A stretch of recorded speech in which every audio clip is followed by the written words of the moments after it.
शासनपति प्रभु महावीर स्वामी को हम वंदन करते हैं। सभी गुरु भगवंतों को तिकोतों के पाठ से वंदन। श्रद्धावान भाई बहनों, आपके अंदर विराजित आत्मा को माजलगांव से सुभाष कोठारी का सादर प्रणाम, सादर जय जिनेन्द्र। अंतगढ़ पर ये मेरा 29वां वीडियो चल रहा है। हम कल 6 भाइयों का वर्णन सुन रहे थे। शुरुआत की ये थी तीसरे वर्ग का, ये 8वें अध्ययन का चिंतन चल रहा है।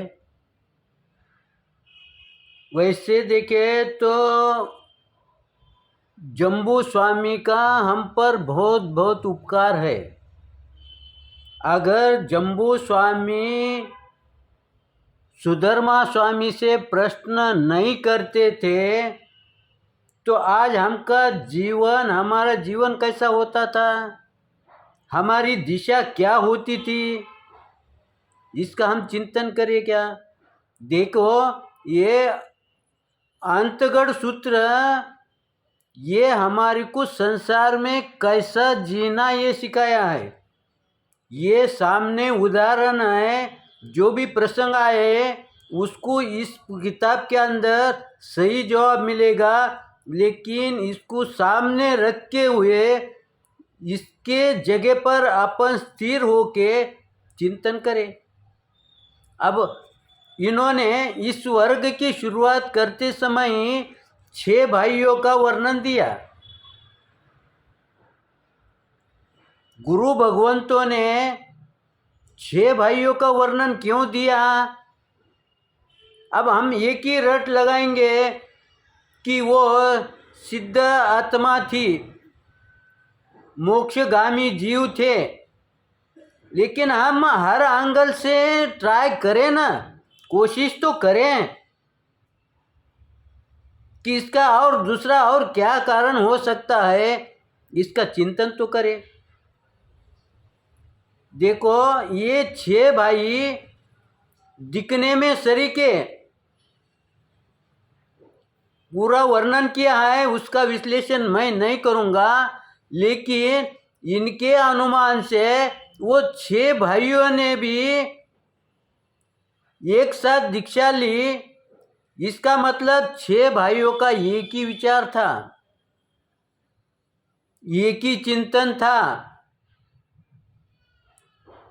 क्या उनके अलग अलग विचार नहीं थे क्या? क्या उनके अलग अलग कर्म खुद के अलग अलग नहीं थे क्या? क्या सबकी 6 भाइयों की पुनवानी सरीकी थी क्या? ये तो हम जान नहीं पाते, लेकिन अनुमान कर सकते हैं। लेकिन कैसा, अगर रास्ते से कोई चल रहा है और 2 भाई के बीच में अगर थोड़ा फासला होगा तो क्या सोचता है, पहले वाला जो आगे चलता है वो थोड़ा कदम पीछे चलता है और पीछे वाला थोड़ी गति बढ़ाता है। इस तरह से साथ में हम मैच करते हैं। वैसा ही ये 6 भाइयों ने एक दूसरे के स्वभाव को मैच किया, एक दूसरे को साथ में लेके चले। फिर ये कथा ये सिखाती है, ये चिंतन करने को हमें मजबूर करती है कि हम कितने भाई हैं। अभी का अगर प्रश्न करें तो ये की है, किसी को एक भी है या नहीं है, ये भी प्रश्न चिन्ह है। लेकिन अगर समझो किसी को 2 है, 4 है, 5 है, क्या ये एक विचार से है क्या? वो एक विचार से रह सकते हैं। फिर यहाँ क्रोध हमें ये आना चाहिए कि हम एक साथ क्यों नहीं रह सकते। अगर चिंतन करेंगे तो इसकी शुरुआत हम अलग अलग विभक्त कैसे विचार करते हैं। आज हमारे घर के अंदर खून के रिश्ते होते हुए कोई भी अगर सही बात होंगी, महत्व की बात होंगी, तो वो घर में सबको मालूम नहीं होती। ऐसे कुछ घर है अपवाद में है कि जिनकी घर के अंदर बात पहले मालूम होती है, लेकिन ज़्यादातर ऐसा हो रहा है आज कि बाहर मालूम हो जाती है लेकिन घर में नहीं मालूम होती है। क्यों? कि सबको अपनी अपनी तृष्णा। अब तृष्णा कहाँ से शुरुआत होती है? अगर समझो हमारे अनुव्रत कहो चाहे महाव्रत कहो, उसकी शुरुआत कहाँ से हुई है? उसकी शुरुआत, पहला अनुव्रत कौन सा है? अहिंसा अनुव्रत। पहले हिंसा नहीं करने का अनुव्रत दिया है। पहले उन्होंने झूठ बोलने का क्यों नहीं दिया? पहले चोरी का क्यों नहीं दिया? पहले हिंसा का ही क्यों दिया है?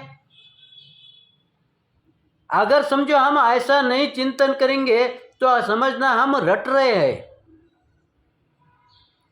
अब महावीर प्रभु ने कहा कि हिंसा मत करो, चींटी को बचाओ, पानी छान के पियो, मकड़ी मकड़ा इसको बचाओ, इसकी हिंसा मत करो।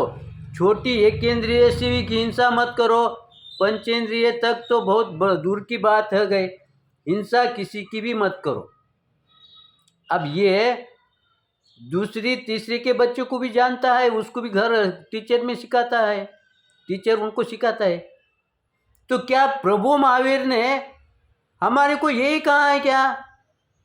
ये कल्पना करो, आपके धर्म सभा के अंदर समझो देश का पंत प्रधान कोई निमित्त से मौजूद हो गया और उसने अगर कह दिया कि भाई इनको 2 दे दो, वो किसको बोलेगा?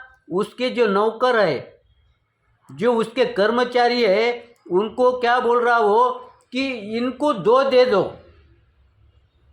कहाँ खड़ा है वो? समाज के अंदर खड़ा है और वो नौकर से कहता है 2 दे दो। इसका मतलब क्या हो गया? 2 रुपये हो गए क्या? 2000 हो गए क्या? 200 हुए क्या? 2 लाख हुए क्या? हुए कितना? कितना ग्रहित पकड़ना अपन? इतना बड़ा आदमी वो 2000 2 लाख ऐसा नहीं बोलेगा। उसका नौकर क्या समझेगा कि इन्होंने 2 करोड़ बोले होंगे, 20 करोड़ बोले होंगे, ऐसा अनुमान लगाएगा। वैसा इतने ऊंचे प्रभु महावीर स्वामी हिंसा मत करो, इसका मतलब चींटी बचाओ, ये क्या? हमने स्थूल हिंसा को पकड़ लिया। हिंसा मन से भी नहीं होता, उससे सूक्ष्म मन से हिंसा है। हम करते कि नहीं है? वाणी से हिंसा है, उससे सूक्ष्म वाणी की हिंसा है, उससे सूक्ष्म बुद्धि की हिंसा है। अब इस पर हम आगे चिंतन करेंगे क्योंकि हमारा विषय दूसरा हो जाएगा। हमारा अंतगढ़ का विषय चल रहा है। इसका मतलब क्या हो गया है?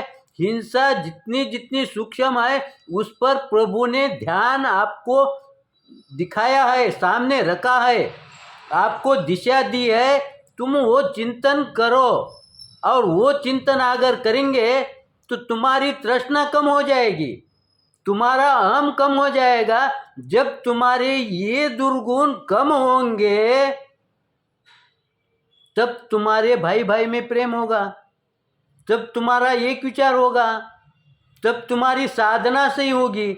इसीलिए प्रभु ने ये 6 भाइयों का उदाहरण देके हमारे को चिंतन करने के लिए मजबूर किया है कि तुम कितने भाई हो और कैसी दिनचर्या बिताते हो आपस के अंदर, और कैसी बिताना चाहिए, कैसा आपस में प्रेम करना चाहिए, कैसा एक दूसरे से बातचीत करना चाहिए। इसका प्रस्तुत उदाहरण इन्होंने इस शास्त्र के अंदर दिया है। तो हमारे को इस शास्त्र से प्रभु ने जो कहा है वो हमारे को लेना है। लेने के लिए कोई बहुत बड़ा कष्ट करने जरूरी नहीं, खाली समझ लिया, मेरे को मालूम हो गया कि ये माजलगांव यहाँ है, तो मेरे को रास्ता ढूंढना कठिन नहीं होगा, बिल्कुल आसान हो जाएगा। लेकिन मेरे को मेरे गांव का ही पता नहीं, मेरे को जहाँ जाने का उस गांव का ही पता नहीं है, तो फिर मैं कौन सा रास्ता पकड़ूं। लेकिन जैसा ही मेरे को उस गांव का नाम पता हो गया, तो मेरे को जाने के लिए फिर आसान मार्ग कौन सा है, इस पर मेरा चिंतन चलेगा। समय को देखते हुए इस 6 भाइयों के वर्णन का चिंतन हम कल करेंगे। मेरे ओर से निश्चित रूप से कुछ न कुछ गलत आया होगा, किसी का दिल दुखा होगा, उसके लिए मैं क्षमा मांगता हूँ। अगर मेरा वीडियो आपको अच्छा लगा तो लाइक करें, शेयर करेंगे। इसी आशा के साथ मैं पूर्ण विराम लेता हूँ। ओम शांति।